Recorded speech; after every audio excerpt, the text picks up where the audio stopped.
let and dribble out. You either call a timeout or pass it to LeBron. Now the debate. Did J.R. Smith know the actual scenario? Up, down, tied. Keith Olbermann opines. What could have been worse than this? J.R. Smith brings it back out. He dribbled it out to midcourt. What is he doing? He didn't know the score. I think exactly. What mental mistake? Not what fumble, not what error, not what drop. What mental mistake at the championship level could have been worse than who shot? Not JR. One play jumps immediately to mind. No time to think needed. No timeout available. April 5th, 1993. Down by 2 to North Carolina in the NCAA title game with 11 seconds left. He takes a timeout. They're out of timeout. Technical foul. Technical foul. The resulting technical all but seals Carolina's win. But Smith is a 32-year-old veteran. Chris Webber was 20 years old. Roy Riegels of Cal was 20 during the Rose Bowl game of 1929. He picked up a fumble by the defending national champion Georgia Tech Yellow Jackets and ran the wrong way with it. The Bill Buckner play could have happened anywhere at any time. It happened after the Red Sox had blown a lead while 1 out away from winning the 1986 World Series, and because manager John McNamara wanted his regulars on the field for the moment of victory instead of his regular defensive replacement for Buckner, Dave Stapleton. In the 1966 college football showdown between the top-ranked teams in the country, Notre Dame had rallied to tie Michigan State at 10. With 70 seconds left, the Irish got the ball back and they ran out the clock and settled for the tie. Their national championship that year, with Michigan State ranked second, has always been a little clouded. And then, of course, there was Super Bowl 49.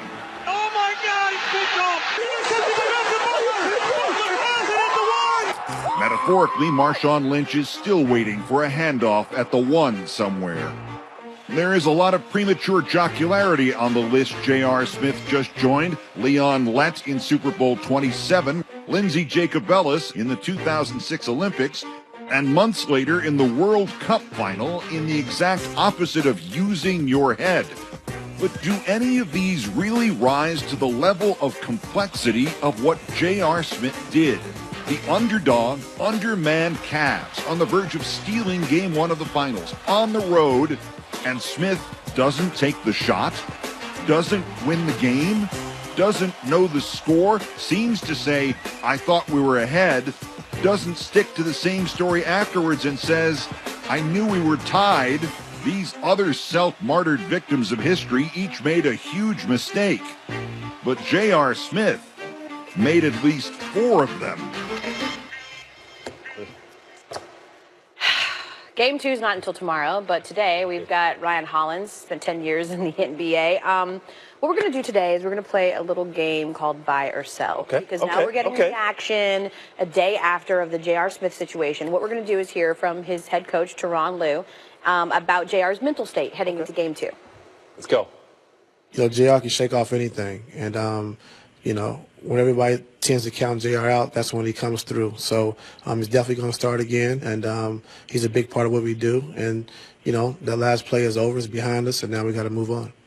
Buying or selling Ryan Hollins and JR is just going to just shake this off? I'm buying because this has been JR's career. This is the reason. No, seriously, this is the reason that the Cavaliers signed J.R. Smith. They knew what they got when they signed him. He's a guy who's made classic mistake and come back on the other end and hit dagger, buzzer beater type shots. I've seen it from him his whole career in competing against JR. So it would not surprise me if, and I almost want to guarantee that he goes completely off in Game 2 and hits shot after shot. That's his track record, you know, and it's funny when I watch the play over again, it's almost like JR was trying to do the right thing rather than just being JR Smith. JR, just shoot the ball. All right, do what you do best. Over under 25 points in Game 2.